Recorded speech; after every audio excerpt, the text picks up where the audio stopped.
എല്ലാവർക്കും ഒരിക്കൽ കൂടി ഹോം ടിപ്സ് ആൻഡ് കുക്കിങ്ങിലേക്ക് സ്വാഗതം. ഇന്ന് നമുക്ക് റെസ്റ്റോറൻറ്റിൽ കിട്ടുന്ന അതേ ടേസ്റ്റിൽ വീട്ടിൽ തന്നെ തന്തൂരി ചിക്കൻ എങ്ങനെ ഉണ്ടാക്കാമെന്ന് നോക്കാം. ഇത് സാധാരണ ഒരു നോൺ സ്റ്റിക്ക് പാനിലാണ് ഉണ്ടാക്കിയെടുക്കുന്നത്. വളരെ കുറഞ്ഞ സമയം മാത്രമേ ഇത് ഉണ്ടാക്കിയെടുക്കാൻ വേണ്ടി ആവശ്യമുള്ളൂ. ഉണ്ടാക്കി വരുമ്പോഴേക്കിത് കടയിൽ നിന്ന് മേടിക്കുന്നതിൻ്റെ അതേ ടേസ്റ്റിൽ കിട്ടും. ഇനി നമുക്ക് ഇത് ഉണ്ടാക്കുന്നത് എങ്ങനെയാണെന്ന് നോക്കാം. ഒരു ചിക്കൻ മുഴുവൻ ഇവിടെ എടുത്തിട്ടുണ്ട്. വലിയ പീസായിട്ടാണ് മുറിച്ചെടുത്തിരിക്കുന്നത്. എല്ലാ പീസും ഇതുപോലെ ഒന്ന് വരഞ്ഞു കൊടുക്കണം. ചിക്കൻ പീസ് എടുക്കുമ്പോൾ ശ്രദ്ധിക്കേണ്ട ഒരു കാര്യം, ഇതിലൊട്ടും വെള്ളം ഉണ്ടാകാൻ പാടില്ല. വെള്ളമെല്ലാം മാറ്റിയതിന് ശേഷം ഒരു വലിയ ബൗളിലേക്ക് മാറ്റാം. മുറിച്ചു വെച്ചിരുന്ന ചിക്കൻ എല്ലാം ഈ പാത്രത്തിലേക്ക് മാറ്റിയിട്ടുണ്ട്. ഇനി ഇതിലേക്ക് ഒരു 150 ഗ്രാം പുളിയില്ലാത്ത തൈര് ചേർത്ത് കൊടുക്കാം. അധികം പുളിയില്ലാത്ത തൈരാണ് ഇതിലേക്ക് ചേർത്ത് കൊടുക്കുന്നത്. അടുത്തതായി ഇതിലേക്ക് 2.5 ടേബിൾ സ്പൂൺ കാശ്മീരി ചില്ലി പൗഡറാണ് ചേർത്ത് കൊടുക്കുന്നത്. നല്ല എരിവ് വേണ്ടവർക്ക് സാധാരണ എരിവുള്ള മുളക് പൊടി ഇതിലേക്ക് ചേർത്ത് കൊടുക്കാം. 1 ടീസ്പൂൺ മഞ്ഞൾപ്പൊടി കൂടെ ചേർക്കുന്നുണ്ട്.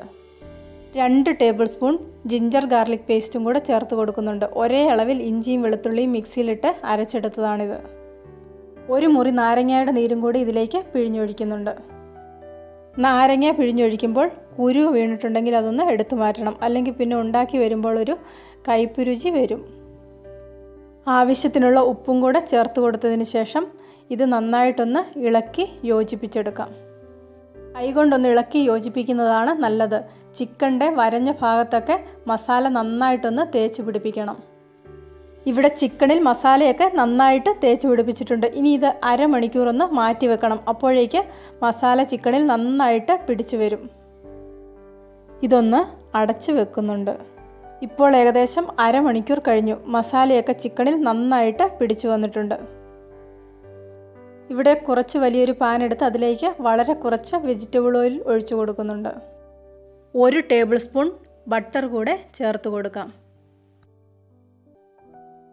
ഇനി പാനിലേക്ക് മാരിനേറ്റ് ചെയ്ത് വെച്ചിരിക്കുന്ന ചിക്കൻ പീസ് ഓരോന്നായിട്ട് ഇട്ട് കൊടുക്കാം. ഈ സമയത്ത് സ്റ്റൗ ഒന്ന് തീ കൂട്ടിയിട്ട് കൊടുക്കണം. അല്ലെങ്കിൽ ചിക്കനിലെ വെള്ളമെല്ലാം പാനിലേക്ക് ഇറങ്ങി വരും. ഇത് കുറച്ച് ഡ്രൈ ആയിട്ട് വേണം ഉണ്ടാക്കിയെടുക്കാൻ. 5 മിനിറ്റ് കഴിഞ്ഞ് ഇതൊന്ന് മറിച്ചിട്ട് കൊടുക്കാം. മറിച്ചിട്ടതിന് ശേഷം ഇതൊന്ന് അടച്ചു വെച്ച് കുക്ക് ചെയ്യുന്നുണ്ട്. എങ്കിൽ മാത്രമേ നല്ല കട്ടിയുള്ള ചിക്കൻ പീസിൻ്റെ അകമൊക്കെ ഒന്ന് നന്നായിട്ട് വെന്ത് കിട്ടുകയുള്ളൂ. ചിക്കൻ ഇടയ്ക്കൊന്ന് തിരിച്ചും മറിച്ചും ഇട്ട് കൊടുക്കാം. ഇതുപോലെ ഇടയ്ക്കിടയ്ക്കൊന്ന് തിരിച്ചും മറിച്ചും ഇട്ട് കൊടുക്കുകയാണെങ്കിൽ ചിക്കൻ പീസിൽ മസാല നന്നായിട്ട് പിടിച്ചു കിട്ടും. ഓരോ പ്രാവശ്യം മാത്രമായിട്ട് തിരിച്ചും മറിച്ചും ഇടുകയാണെങ്കിൽ പീസിൽ നല്ലവണ്ണം മസാല പിടിച്ചു കിട്ടില്ല. തന്തൂരി ചിക്കൻ ഇവിടെ റെഡിയായി വന്നിട്ടുണ്ട്. ഇനി കുറച്ച് കാര്യങ്ങൾ കൂടെ ചെയ്യാനുണ്ട്. കുറച്ച് കാര്യങ്ങൾ കൂടെ ചെയ്താലേ റെസ്റ്റോറൻറ്റിൽ നിന്ന് കിട്ടുന്ന അതേ ടേസ്റ്റ് കിട്ടുകയുള്ളൂ. അതും കൂടെ ചെയ്യുന്നത് എങ്ങനെയാണെന്ന് നോക്കാം. വറുത്തെടുത്ത ചിക്കൻ എല്ലാം കൂടി ഒരു വലിയ ബൗളിലേക്ക് മാറ്റുന്നുണ്ട്. അടുത്തതായി വേണ്ടത് കുറച്ച് കരിക്കട്ടയാണ്. വലിയ കഷ്ണമാണെങ്കിൽ ഒരെണ്ണം എടുത്താൽ മതി. ഇത് ചെറിയതായതുകൊണ്ട് ഒരു 3-4 എണ്ണം എടുക്കുന്നുണ്ട്.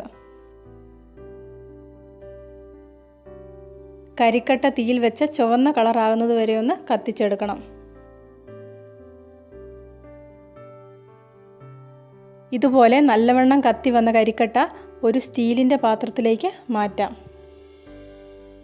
അടുത്തതായി ഈ കരിക്കട്ടയിലേക്ക് 2 തുള്ളി എണ്ണ ഒഴിച്ചു കൊടുക്കാം. എണ്ണ ഒഴിച്ചു കൊടുക്കുമ്പോഴേക്ക് ഈ കരിക്കട്ടയിൽ നിന്ന് പുക വരാൻ തുടങ്ങും. ഇനി ഇത് ഒരടപ്പ് കൊണ്ട് നന്നായിട്ടൊന്ന് അടച്ചു വെക്കണം. 2 മിനിറ്റ് വരെ ഇങ്ങനെ അടച്ചു വെക്കുന്നുണ്ട്. ഈ അടപ്പിലൊരു ഹോളുണ്ടായിരുന്നു, അതൊന്ന് അടച്ചു വെച്ചിട്ടുണ്ട്. നിങ്ങൾ ഏതെങ്കിലും ഒരു അടപ്പ് കൊണ്ട് ഇതുപോലെ അടച്ചു വെച്ചാൽ മതി. നിങ്ങൾക്ക് കാണാൻ വേണ്ടിയിട്ടാണ് ഞാനിത് ഒരു ഗ്ലാസിൻ്റെ അടപ്പ് കൊണ്ട് അടച്ചത്. ഇപ്പോൾ ഏകദേശം 2 മിനിറ്റ് ആയിട്ടുണ്ട്. ആ പുകയുടെ മണമൊക്കെ ചിക്കനിൽ നന്നായിട്ട് പിടിച്ചിട്ടുണ്ട്. ഇനി ഈ അടപ്പൊന്ന് മാറ്റാം. തന്തൂരി ചിക്കൻ ഇനി പുറത്തുനിന്ന് കാശ് കൊടുത്തൊന്നും മേടിക്കേണ്ട. നമുക്ക് വീട്ടിൽ തന്നെ നല്ല ടേസ്റ്റായിട്ട് ഉണ്ടാക്കിയെടുക്കാം. ഇതുപോലെ ചെയ്തിട്ടുണ്ടെങ്കിൽ നമ്മൾ പുറത്തുനിന്ന് മേടിക്കുന്ന അതേ ടേസ്റ്റ് തന്നെ വീട്ടിലുണ്ടാക്കിയാലും കിട്ടും. ഇന്നത്തെ ഈ റെസിപ്പി ഇഷ്ടപ്പെട്ടെങ്കിൽ ലൈക്ക് ചെയ്യണം. കമൻറ്റിലൂടെ നിങ്ങളുടെ അഭിപ്രായങ്ങൾ അറിയിക്കണം. കൂട്ടത്തിൽ ചാനൽ സബ്സ്ക്രൈബ് ചെയ്യാത്തവർ ആരെങ്കിലും ഉണ്ടെങ്കിൽ സബ്സ്ക്രൈബ് ചെയ്യാനും മറക്കണ്ട. സബ്സ്ക്രൈബ് ബട്ടൺ ക്ലിക്ക് ചെയ്യുമ്പോൾ റൈറ്റ് സൈഡിലായിട്ട് ഒരു ബെല്ലൈക്കണും കൂടെ വരും. അതും കൂടി ഒന്ന് ക്ലിക്ക് ചെയ്യുവാണെങ്കിൽ ഞാൻ ഓരോ വീഡിയോയും അപ്ലോഡ് ചെയ്യുമ്പോൾ തന്നെ നിങ്ങൾക്ക് അതിനുള്ള നോട്ടിഫിക്കേഷൻ കിട്ടും. പുതിയൊരു വീഡിയോയുമായിട്ട് വീണ്ടും കാണാം.